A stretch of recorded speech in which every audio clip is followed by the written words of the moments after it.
it's time to replace Netanyahu. Israel's longest-serving prime minister has fallen after 12 years at the helm of Israel's government. And this is the man crowning the end of the Benjamin Netanyahu era. I think it's exactly the time to hand over the leadership to the younger generation. That's me.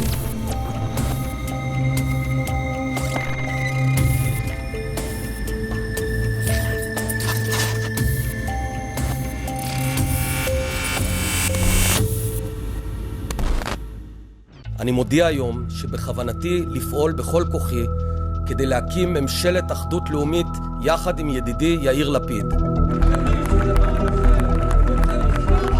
Naftali Bennett, a right-wing ultra-nationalist and former Netanyahu ally, once described as his protege, emerged as the kingmaker in Israel's March 2021 parliamentary election, the fourth inconclusive election in 2 years, in which no faction has been able to secure a governing majority in the 120-seat Knesset. Although Bennett's Yamina party secured just a handful of seats in the Knesset, they were enough to give him the power to unseat Netanyahu. Despite having served in 5 ministerial positions in several Netanyahu governments, including as his chief of staff in 2006, Bennett decided to join the anti-Netanyahu camp. He has joined forces with Yair Lapid's centrist Yesh Atid party, which finished second to Netanyahu's right-wing Likud.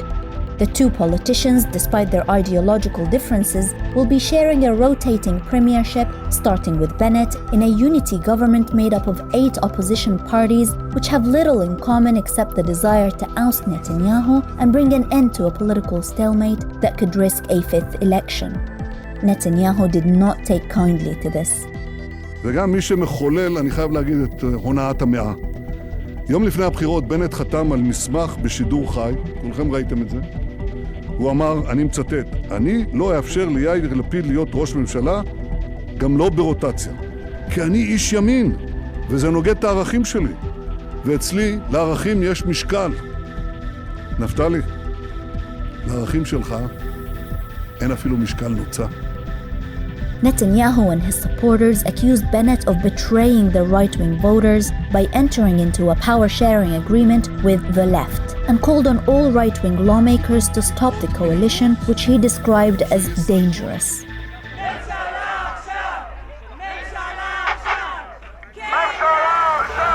The 8-faction coalition government spans the full spectrum of Israeli politics. It includes former right-wing Netanyahu allies, centrists and liberals, as well as, for the first time, an Arab Islamist bloc led by Mansour Abbas, a pragmatist who hopes that by sitting in government, he would be able to freeze home demolitions affecting Israel's Palestinian population and help bolster their position in Israeli society.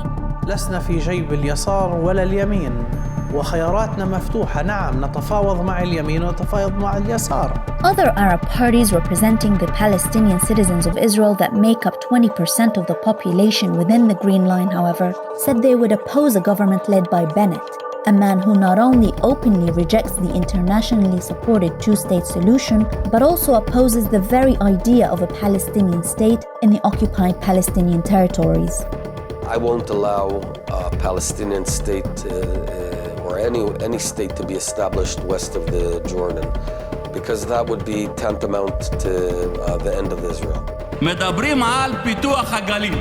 אני דואג שהציונות מדברת על פיתוח, תטוויר, זה מוביל בסוף לתטיר בערבית, לא לתטוויר.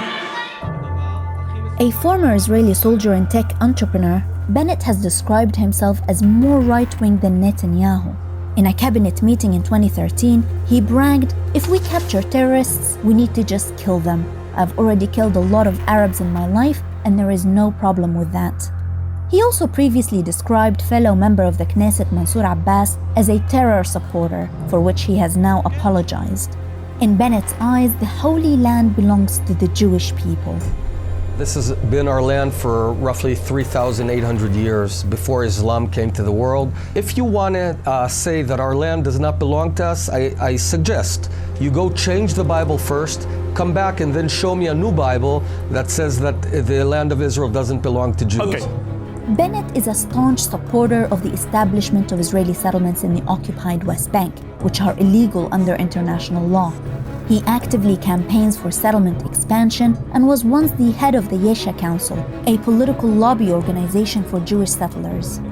He is also a proponent of the annexation of the West Bank, to which he refers only by the biblical name Judea and Samaria, and does not recognize it as occupied territory. That land is ours, and no one can occupy his own home.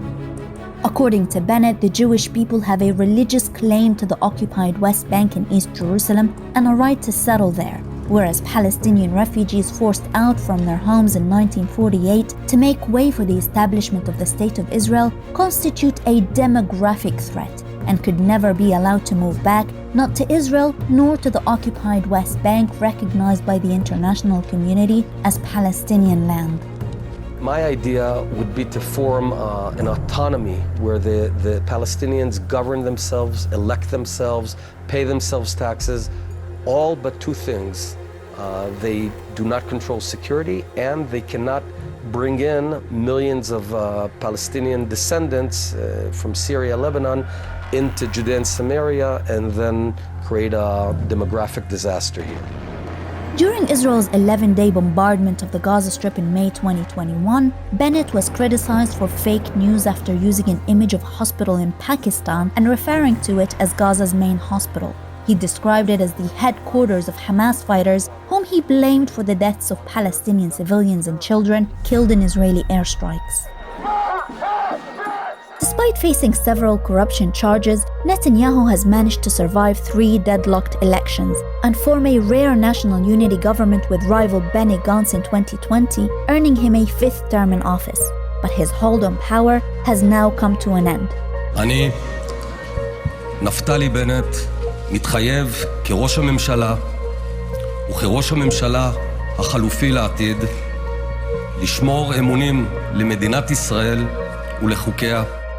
Bennett's ascent to power in Israel means the country avoids yet another election, but it will undoubtedly mean a setback for Palestinians who continue to live under Israel's ongoing military occupation and system of apartheid, as described by both Human Rights Watch and Israeli human rights organization Beit Salem, and for their aspirations for freedom.